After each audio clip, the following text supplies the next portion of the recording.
Hello, I'm Dori Nando. You can catch up with all the fun on the Cosmopolitan Mix and on all our shows via podcast. Just go to My Joy Online podcast and search for your favorite show and relive those moments all over again.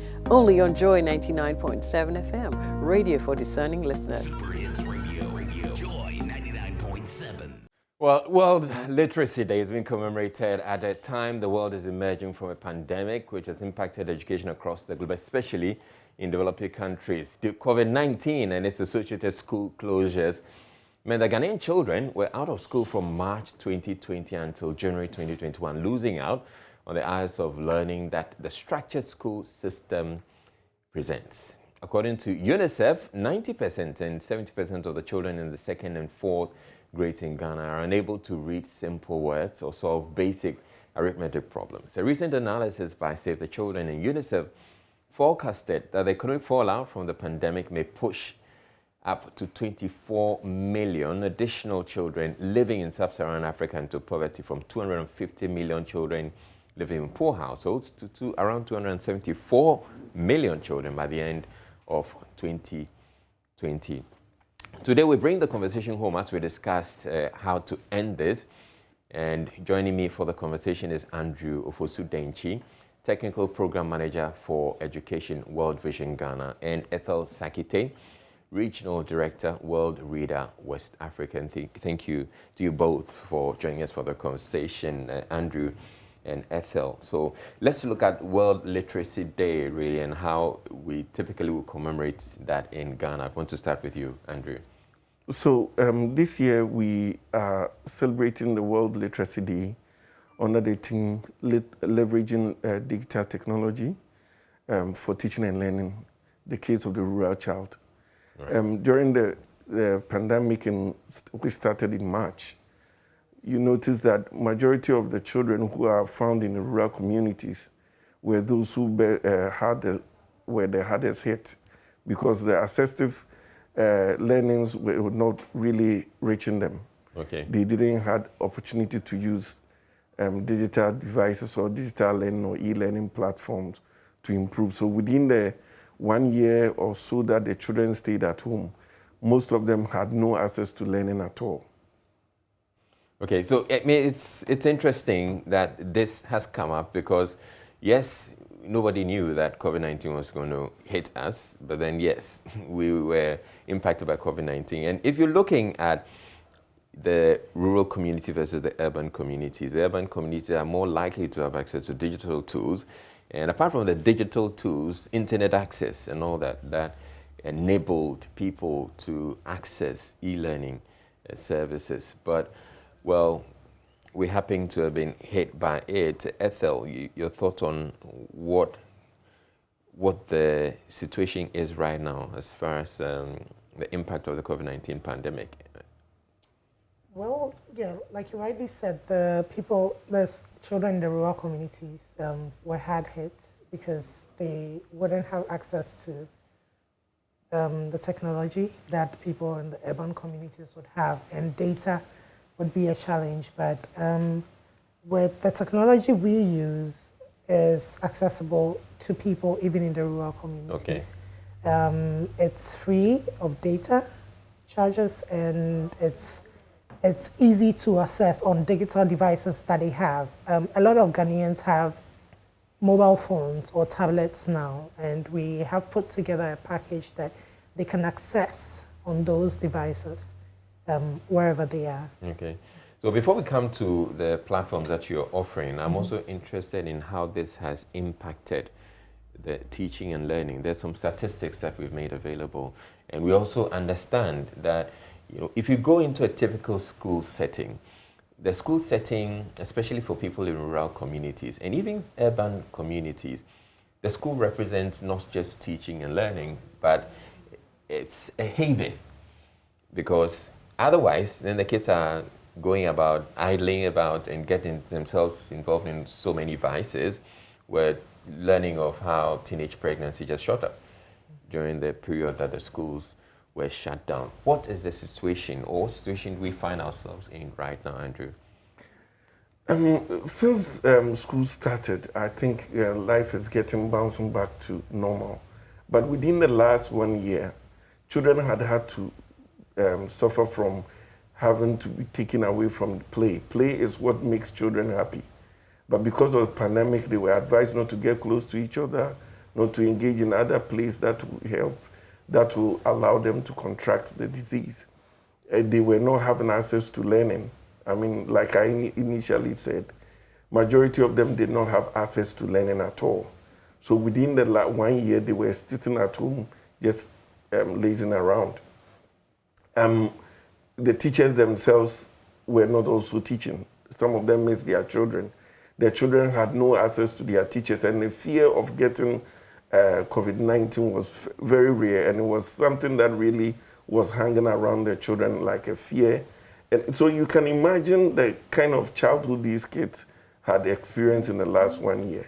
How significant is that? Because I feel that even though, yes, people were saying there was a lockdown and all that, the lockdown wasn't impacting on a lot of communities. It impacted some communities, especially in the urban communities, but in the rural settings, who were you locking down? I believe the kids were going about playing as usual. I mean, nobody was going to stop the kids from playing. So playing in their homes, that was allowed. They just couldn't get into the schools.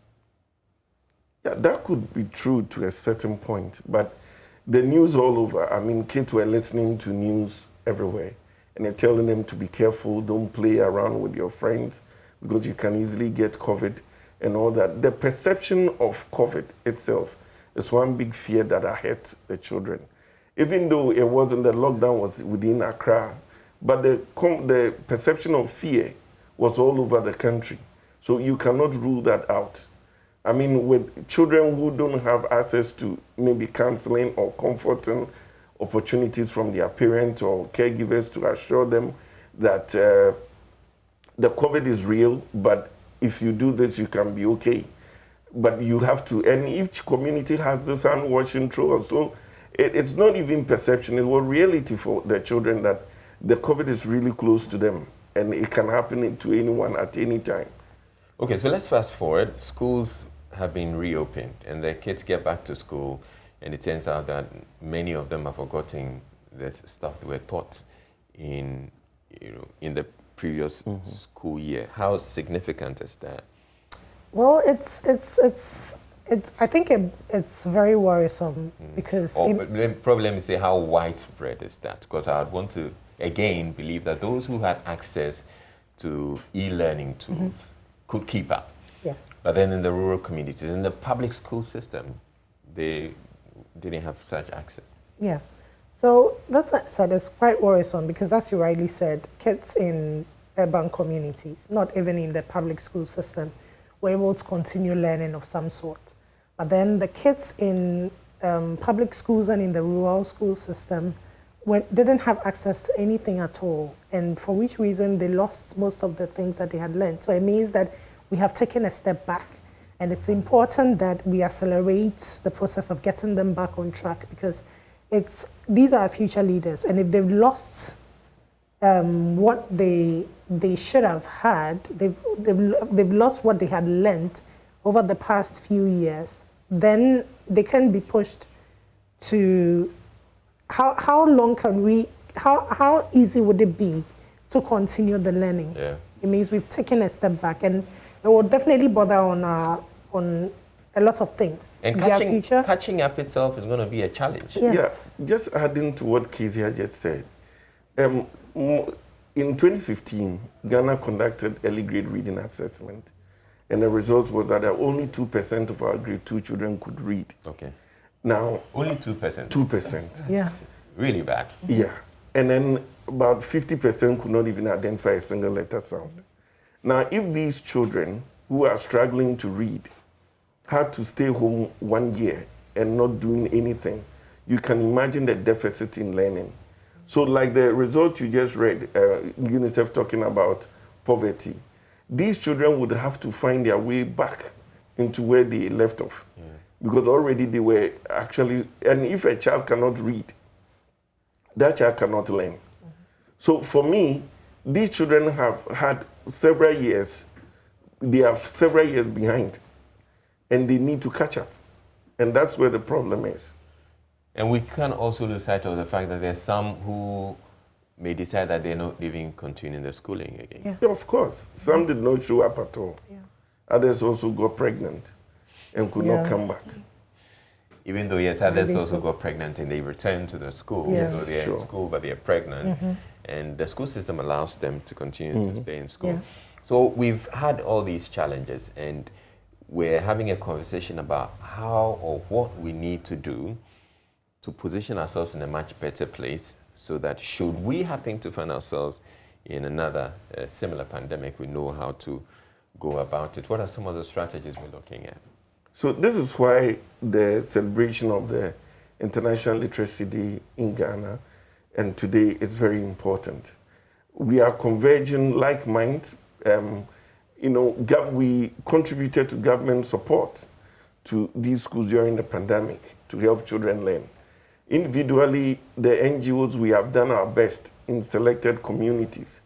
Our effort is not nationwide, but this webinar today is offering all NGOs who participated in one way or the other to support children with digital services to learn, to converge and begin to take stock of what we did and what we can continue to do, and leveraging on the technology which is more cost effective, like Worldreader just mentioned. Anyway, she's Kezia, not Ethel. Okay. So what can we do so that we can, looking ahead, if there's a situation like this again, we know what to start from and how to support every child. We are not leaving any child behind. So this is why this celebration is very important today. Okay, so what are some of the platforms, like we were talking about? Worldreader is one of them, and how is it able to help? So at Worldreader, we have a BookSmart platform, which has a free version, which is open to everybody who has a mobile phone or a tablet. You can just download that on your phone, or you can go to bebooksmart.com on your browser. So if you have a phone which is a feature phone and you have a browser on it, you can have access to our platform and read books, engage with children. And the good thing is that there are activities in these books. So you can engage the children with these activities to ascertain whether they really understand the reading you have done with them, and also to engage them. Activities are in form of play, they are in form of other forms of learning. So kids can have better retention of what they have learned through the books. All right. Now let's get on to Zoom, and Peter Anti, who's Executive Director for Institute for African Education Studies, he joins us. Now, Peter, we've had quite a bit of the conversation already, but I still want to pick your thoughts on how the COVID-19 pandemic has actually impacted literacy skills, or the impartation of literacy skills and the level of literacy of our school kids. All right, thank you very much. Yes, if you look at the various research works that have been done in respect of literacy skills in the world, it's clear that anytime there are school closures, students return with 30% loss in literacy and then 50% loss in numeracy. Now, in our part of the world, I mean sub-Saharan Africa, normally students return with 40 to 50% loss in literacy and then 50 to 60% loss in numeracy. It means that when you close schools, the likelihood that the students would not have the kind of literacy skills that they would normally get is high, and this is established empirically. So coming back from COVID, it means that we needed to put in place specific measures to ensure that the literacy level of our students, I mean, basically those in the basic level, is improved. And I was glad yesterday to hear that the Ministry of Education have launched a policy that seeks to ensure that the level of literacy among the peoples in the education sector is improved over the next I think 3 to 4 years. So that is basically what we have sought to do. I think we have to also try and look at this from different angles and various contributions from other people, because parents would have to play a specific role to ensure that the level of literacy of their wards is improved. Teachers would have to now try as much as possible to include various ways of ensuring that students also improve on their literacy level. And all of us, those of us in the stakeholders in the system, should also find ways and means to ensure that students are improving their level of literacy. So we need to be very strategic about this, because it's the foundation of our education sector. The ability of the student to read, understand, and then write is very key to the success of any educational system. And if we are not careful, those who are coming back into the school system, I mean, after this long break of long COVID break, we would not be able to help them recover in terms of their level of literacy. So, Peter, how would you suggest we go about addressing this imbalance? One, I've indicated that teachers have a very critical role to play. We need to understand that we should not leave the imbalance to only the English teacher or the language teachers. I'm thinking that other teachers should also come on board. There was a practice in some of the schools that I visited some years ago, where every teacher, before you start your lesson, you encourage your students to read a paragraph or a page of a reading book. I think this is something that we can try to implement in most of our public schools, that every teacher, before you start a lesson, you encourage your students to read a paragraph of a reading book. Again, parents should also play a role. Parents should encourage their wards to read more, to listen to educative programs. And the chunk of it lies with the Ministry of Education. And yesterday they launched a program, and we are hoping that that particular policy would help students who are struggling with literacy challenges catch up with those who are already doing well with their literacy issues. So these are ways that we'll be able to bring up the level of literacy in the country. I must say that if you study the data, even Ghana specific, you would realize that the adult literacy rate is about 78%, and that is an improvement of about 7-point-something% from 2010. Now, if you compare the improvement from 2000 to 2010, it was about 13-point-something%. So you will see that even at the national level, we are increasing at a decreasing rate. It means that we are not doing so much well in terms of improving the total adult literacy rate in the country. And all these backs down to the nature of policies that we put in place to ensure that we improve the level of literacy in the country, not only at the basic level, but the entire population. Mentions such as what Worldreader has been talking about in trying to bridge this gap, and in fact looking at going forward, how these such interventions can help. Please, the question again. I missed the first part. I'm asking, what do you make of interventions such as what Worldreader has been talking about, the platforms they are providing to seek to bridge that gap? Okay, yeah, I didn't get the part of the Worldreaders. I didn't get the interventions that they are. All right, so maybe let me get Kezia to go over it. So Kezia, Peter sure. would want to get to know how Worldreader, the platforms that you're talking about, how it seeks to address some of the challenges we've identified. Okay. It's a platform on the most common technology we have available, and we know that a lot of people in Ghana now have access to mobile phones, even basic feature phones. So Worldreader has put together. So you don't need a smartphone? No, you don't need a smartphone. If you have a feature phone that has a browser, you can go to bbooksmart.com and then you have access to... Okay, browser would still mean that you need internet. Yeah, but yes. That could be a challenge. Yeah, but I'm coming there. So on our platforms, we have been zero rated by Vodafone and MTN.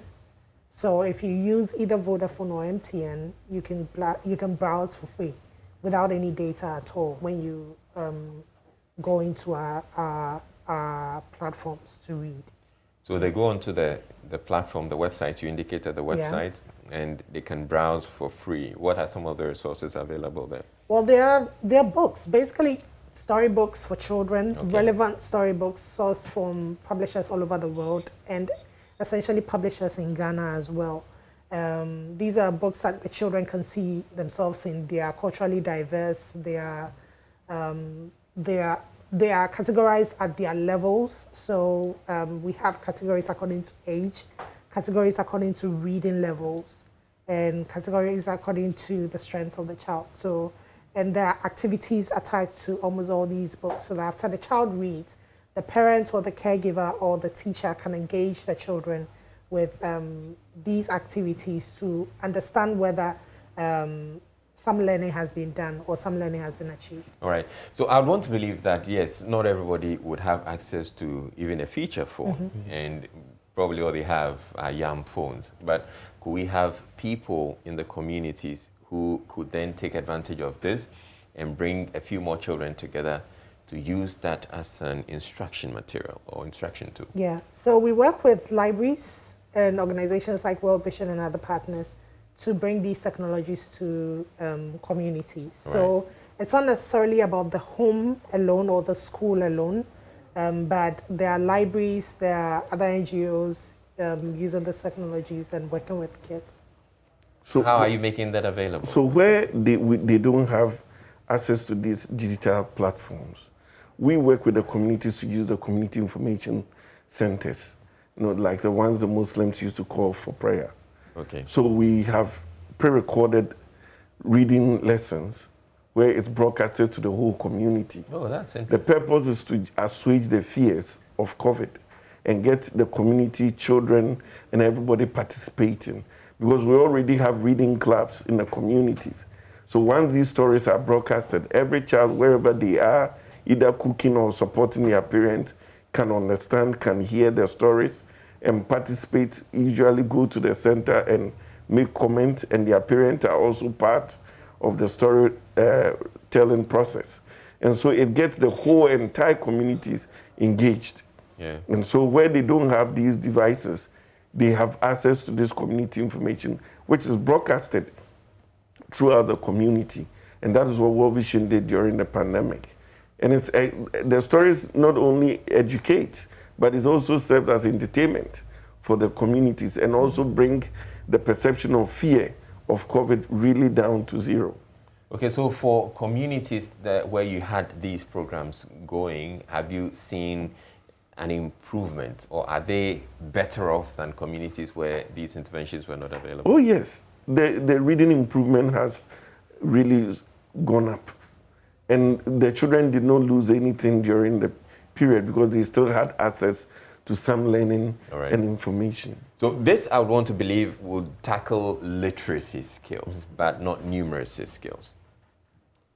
So the thing with some of the books we provide is that they are tackling both literacy and other lessons that the kids would learn in school. So we have books tackling language skills, numeracy, other fun learning concepts, science, nature, books on SDGs, varied topics, so that every aspect of their learning is covered.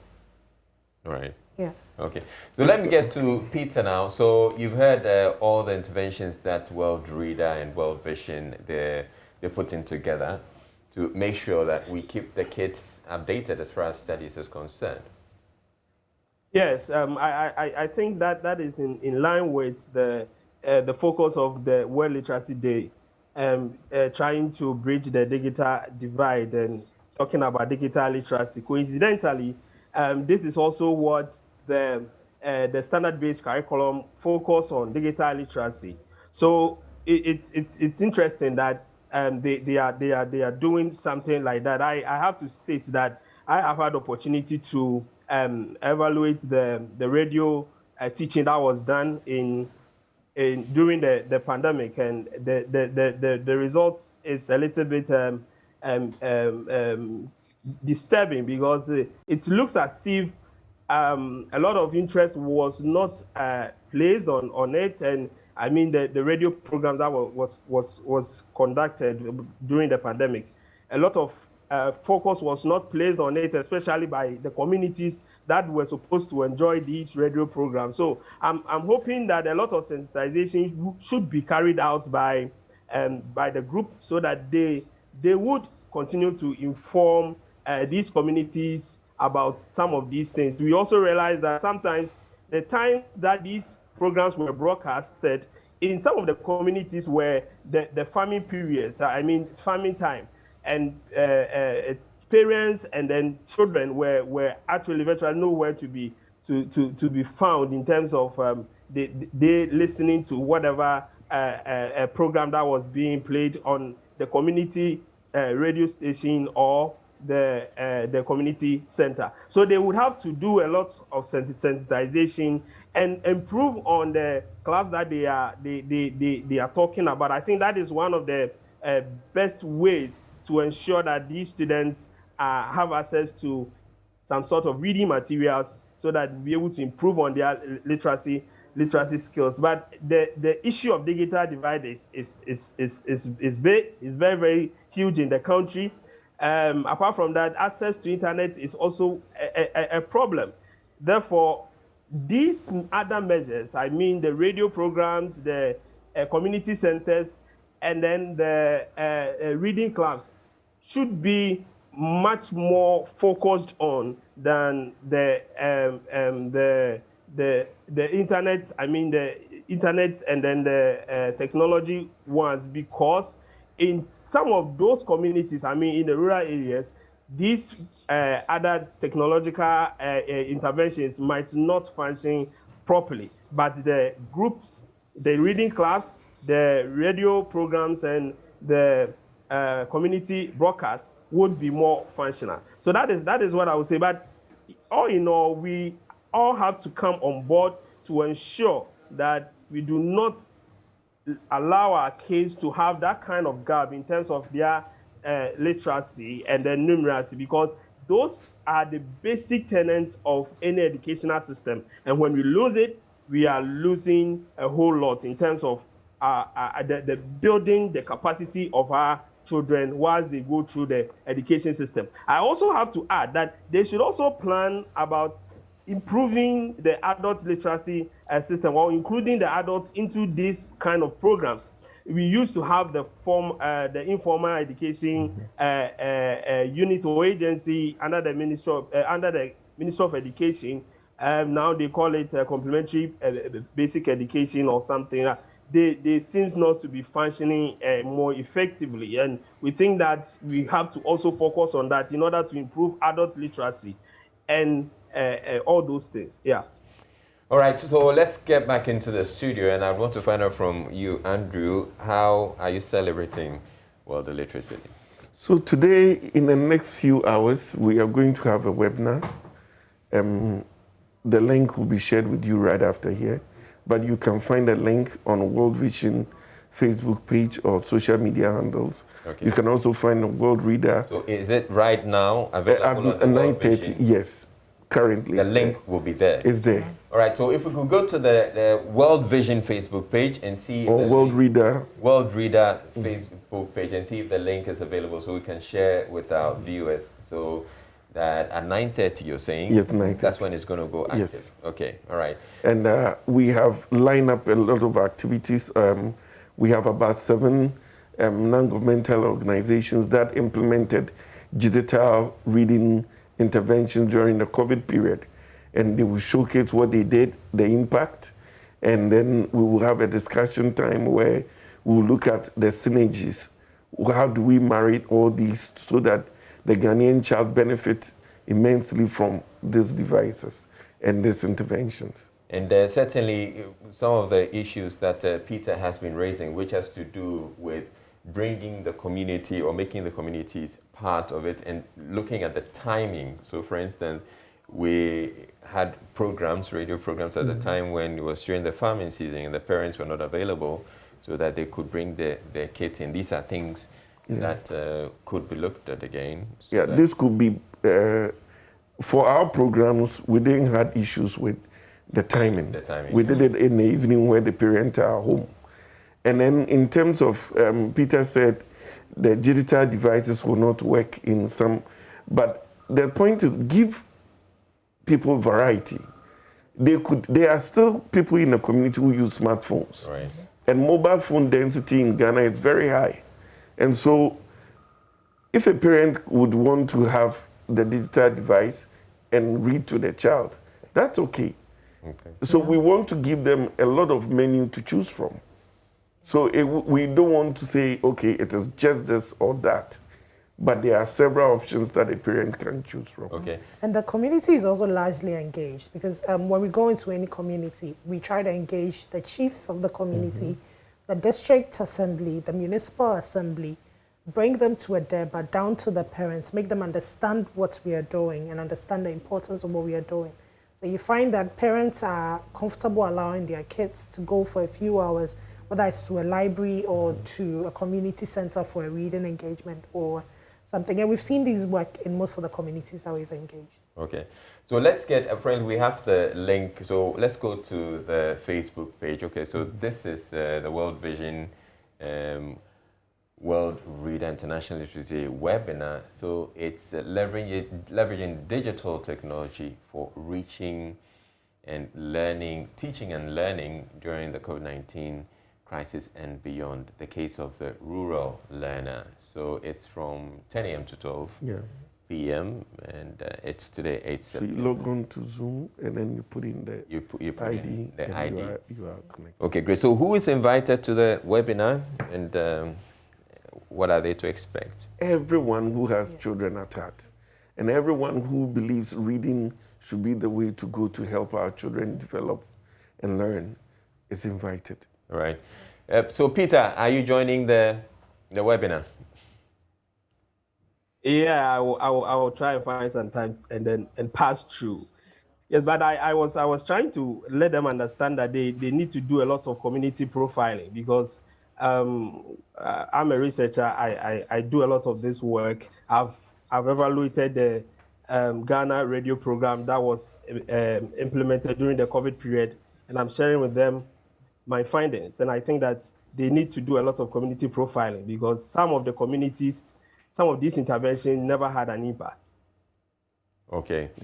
All right. Thank you very much for that intervention. But yes, he's going to be joining. So I was asking, what are they to expect when they join? Well, to find ways of engaging children with regards to learning and using the technology that's available to us. They're going to hear from so many organizations, not Worldreader alone, about what they are doing or what they have done during the COVID pandemic and what they are continuing to do to make sure that the 2% of children in P2 who are able to read are not the only ones who would benefit from literacy skills, that all the children can be brought together and also helped to build their literacy skills.